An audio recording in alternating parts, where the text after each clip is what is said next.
Друзья, всем привет и добро пожаловать в новый влог. Сегодня я нахожусь в Эдинбурге и покажу самые красивые места в этом городе. Обязательно продолжай смотреть дальше.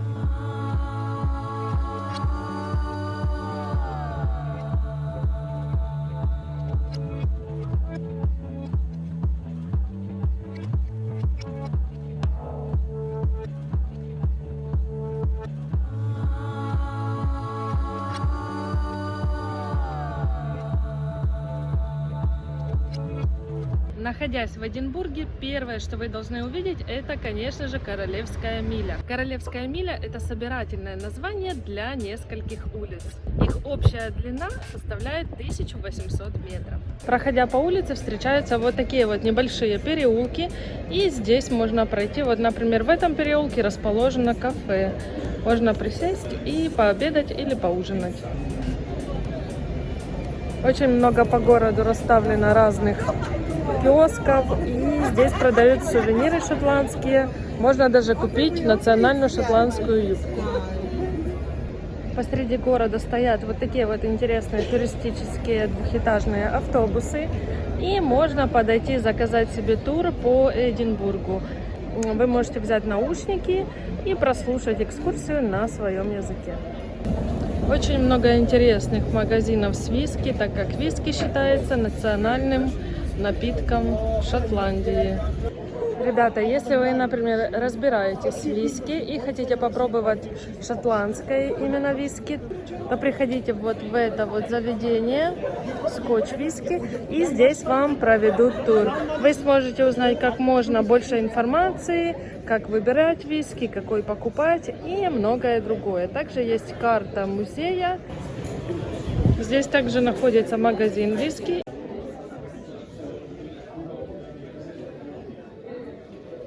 Сейчас поднимемся еще на второй этаж, посмотрим. Смотрите, есть даже маленькие бутылочки, можно взять на пробу. Вы можете выбрать даже на подарок бутылочку виски.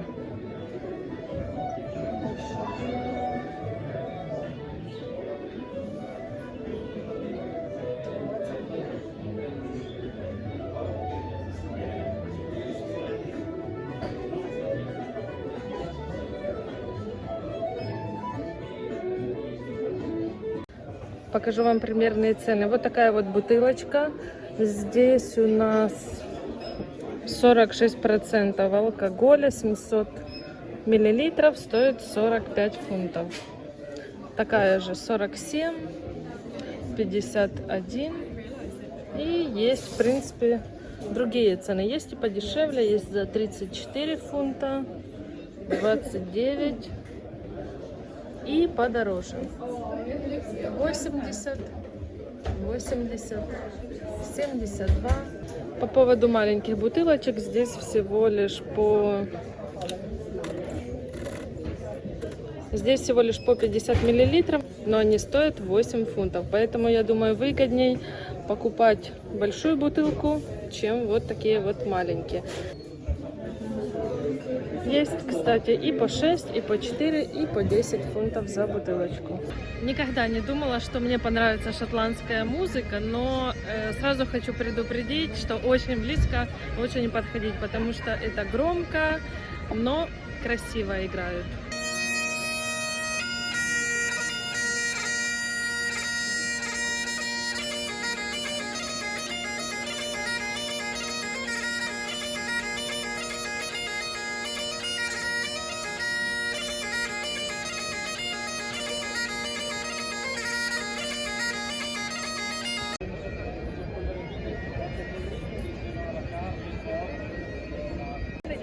Так, сейчас зайдем в самый центральный костел города и посмотрим, что здесь есть.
Хотите, ребята, прикол? Я, конечно, понимаю, что шотландцы привыкли к такой погоде, но на улице плюс 15. Я вот, как вы видите, в теплой куртке. Сейчас зашла, взяла кофейку.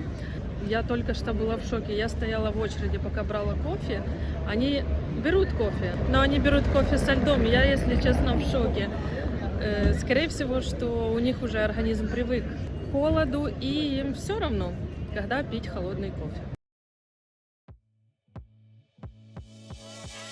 Эдинбург – столица и крупнейший город Шотландии, а также седьмой по величине в Соединенном Королевстве. Здесь сохранилась уникальная архитектура, что дало право старому и новому городу получить статус всемирного наследия и попасть под опеку ЮНЕСКО.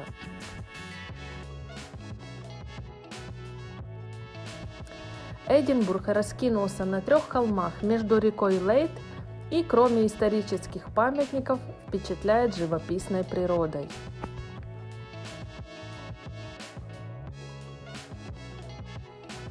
Вдохновляющие панорамы, частые смены погоды. У города строптивый характер, и нужно очень постараться, чтобы ему понравиться.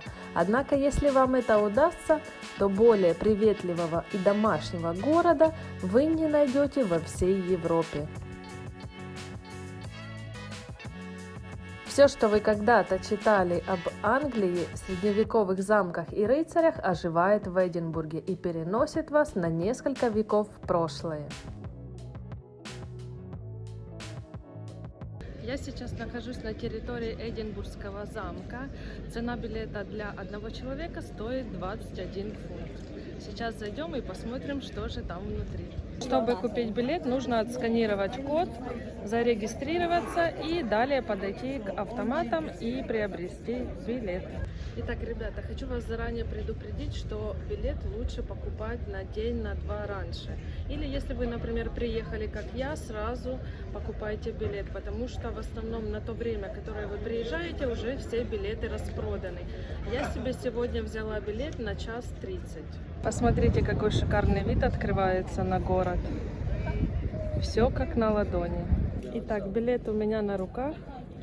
Как вы видите, здесь написано, что я могу зайти с 1:30 до 2.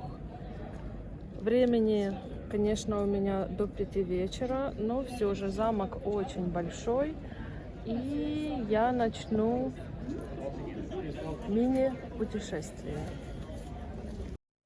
Центральной достопримечательностью Шотландии является Эдинбургский замок, который по праву считается визитной карточкой страны и настоящей туристической меккой.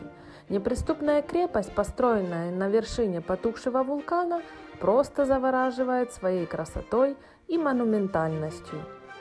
Из всех достопримечательностей Эдинбурга замок является самым посещаемым туристами. По красивейшей дороге, которая названа Королевской милей, вы попадаете в настоящий средневековый город, пропитанный духом стойкости и непокорности шотландского народа.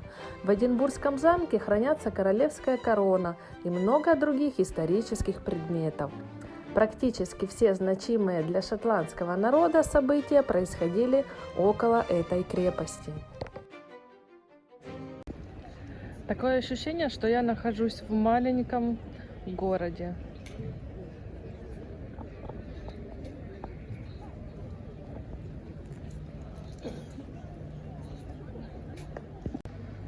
На территории замка расположены кафе, туалеты и, если нужно, информационный пункт.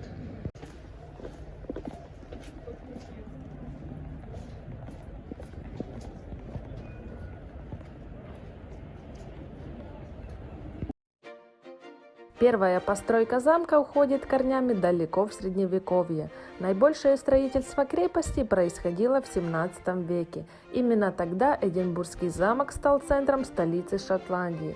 С трех сторон крепость окружена неприступными утесами.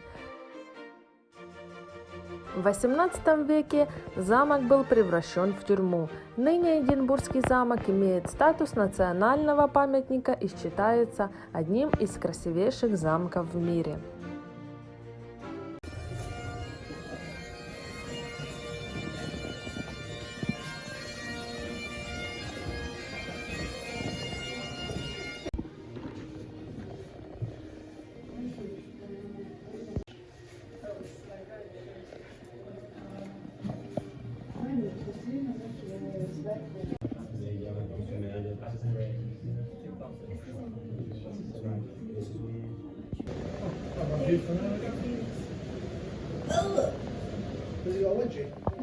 В каждом музее стоит вот такой вот интересный аппарат. И здесь вы можете сделать монетку на память.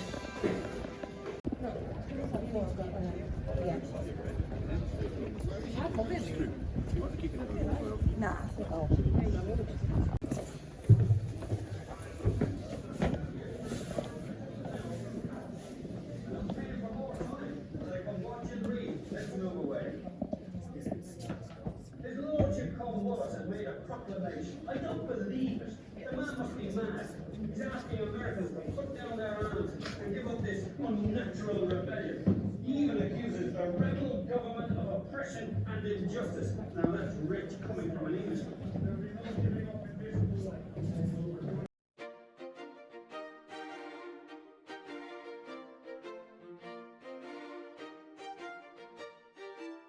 Кроме того, туристам показывают просторные залы замка, исторические музеи и часовню. Со смотровой площадки открывается чудесный вид на Эдинбург. Каждый день с крепостных стен замка палит пушка, традиционный выстрел в час дня.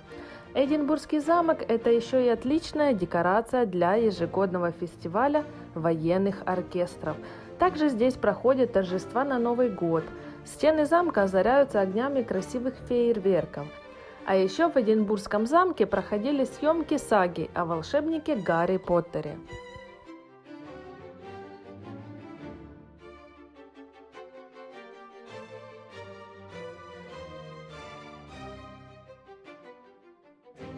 На территории замка можно взять также аудиогида.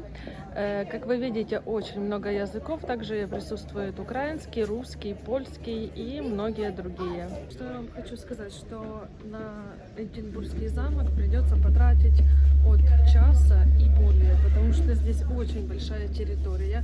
Есть что посмотреть. Много таких мини-музеев. И я думаю, что вам будет очень интересно. Я зашла только в несколько музеев, потому что у меня ограничено время. У меня всего лишь день для того, чтобы снять для вас ролик. Поэтому приезжайте и обязательно посетите Эдинбургский замок.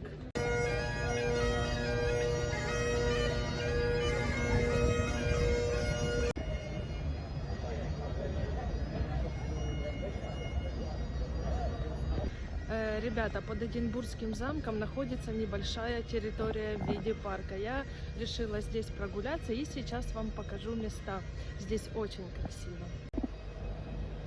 На территории парка есть небольшой вот такой вот домик. И, скорее всего, что в нем даже кто-то проживает.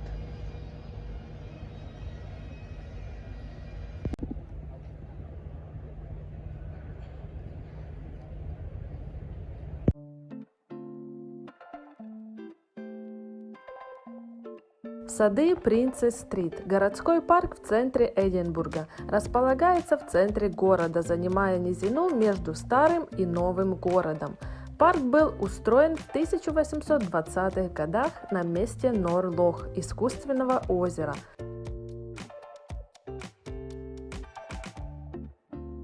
В этом же парке в 2015 году открыли прекрасный памятник медведю. Звали Мишку Войтек, и он прожил жизнь, достойную целого романа. С Статуя в сердце Эдинбурга чествует этого боевого медведя, который помогал польским военным во время Второй мировой войны. Этот парк – любимое место местных горожан. И хочу вам еще сказать, что туристов здесь не намного меньше.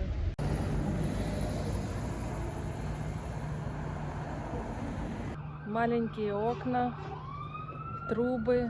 Вот так выглядят старые дома Шотландии. Я зашла в небольшой переулок в центре города, и посмотрите, какую красоту я нашла. Это старые дома.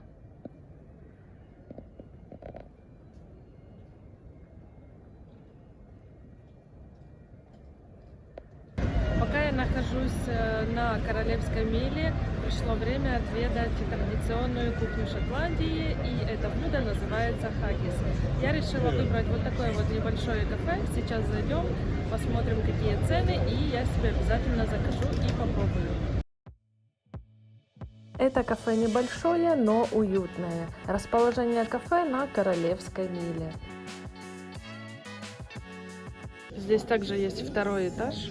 Я решила подняться сюда, так как здесь намного меньше людей. Капучино принесли, и теперь я жду на знаменитый хаггис. Итак, с чего же состоит знаменитое блюдо? Я уже немного распробовала и могу вам сказать. Итак, первое, это обычное картофельное пюре, но с добавлением масла и молока. Такой вкус даже немного молочный. Это бараньи потроха, печень, сердце. И третье, это также пюре, только с брюквой. Соус интересный, немного похож на соевый, такой соленый, но на самом деле я не знаю, с чего он сделан. В общем, блюдо вкусное. Итак, мне принесли счет. Хаггис стоит 10,50 и капучино 3,25. Также посчитали сервис, и в итоге получилось 15,13. Я оплатила картой. Здесь много старых домов. Вот, например, этот 1882 года. Даже сохранились старые окна и ручки. Единственное, что я не могу понять, для чего вот эти вот петельки. Они практически на каждом окне. Если кто-то в курсе, обязательно напишите в комментариях. И еще в каждом маленьком переулке сохранились вот такие вот интересные поручни. И когда я уже выходила из переулка, увидела интересный расписной потолок. Скорее всего, что это расписывали очень давно.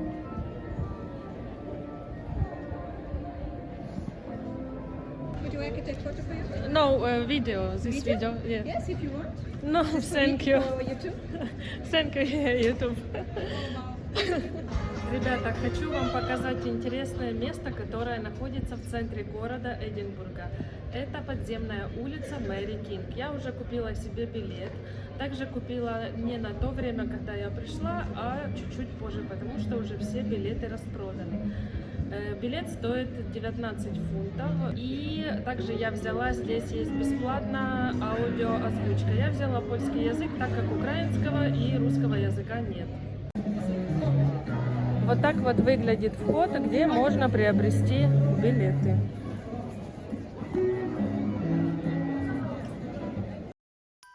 Название «Тупик Мэри Кинг» было дано в честь хозяйки большинства зданий этого квартала в самый разгар эпидемии чумы в 17 веке.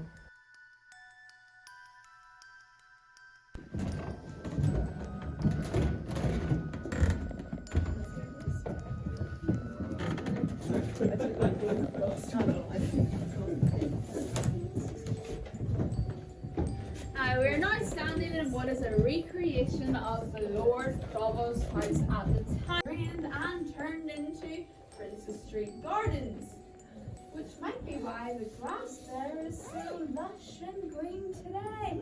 Чтобы попасть в тупик Мэри Кинг, необходимо спуститься вместе с проводником вниз по отдельной системе коммуникаций, по узким ступенькам. Опустившись, попадаешь на уровень пустого города, вымершего от чумы. Перед посетителями открываются лабиринты подземелья с видами на узкие улицы, больше напоминающие туннели и проходы. Встречаются остатки лестниц, заложенные окна, забитые двери, за которыми скрываются комнаты, пустующие вот уже не одно столетие. В некоторых домах сохранились винные погреба, печи, буфеты, дымоходы и кладовки. При выходе был магазин для туристов. Если же у вас появится возможность посетить эту улицу, обязательно это сделайте, потому что история просто захватывает. Холлируд парк – королевский парк в центре Эдинбурга. Вход в парк бесплатный. Он имеет множество холмов, озер и долин. Ребята, сейчас будет самый интересный контент. Я буду подниматься вот сюда, на самую высокую точку в городе. Это в прошлом был вулкан.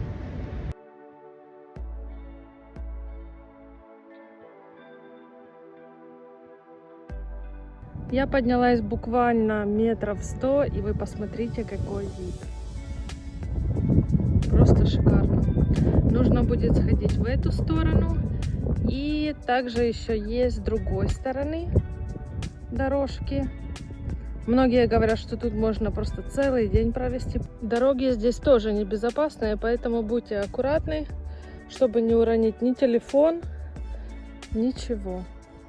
Мне осталось совсем чуть-чуть. Ребята, если будете подниматься, то старайтесь сильно тепло не одеваться, потому что становится спустя буквально 5 минут очень жарко. Парк был создан в 1541 году. Трон Артура, потухший вулкан и самая высокая точка Эдинбурга находится в центре парка.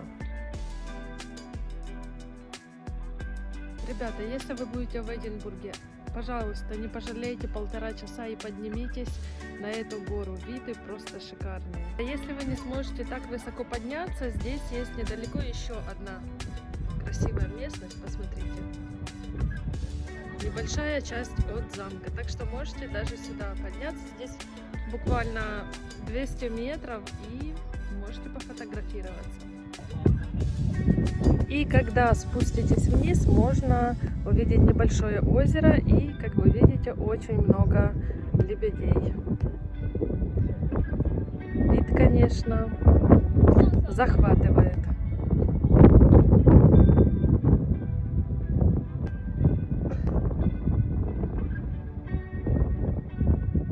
Нашла небольшой магазинчик Guild Market. Очень симпатично смотрится. Магазин для мужчин. Юбки, галстуки, бабочки, шарфы. Все, что угодно.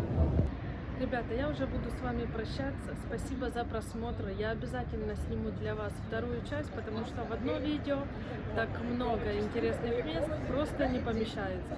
Поэтому подписывайтесь на мой канал, ставьте лайк и ждите второе видео о Эдинбурге.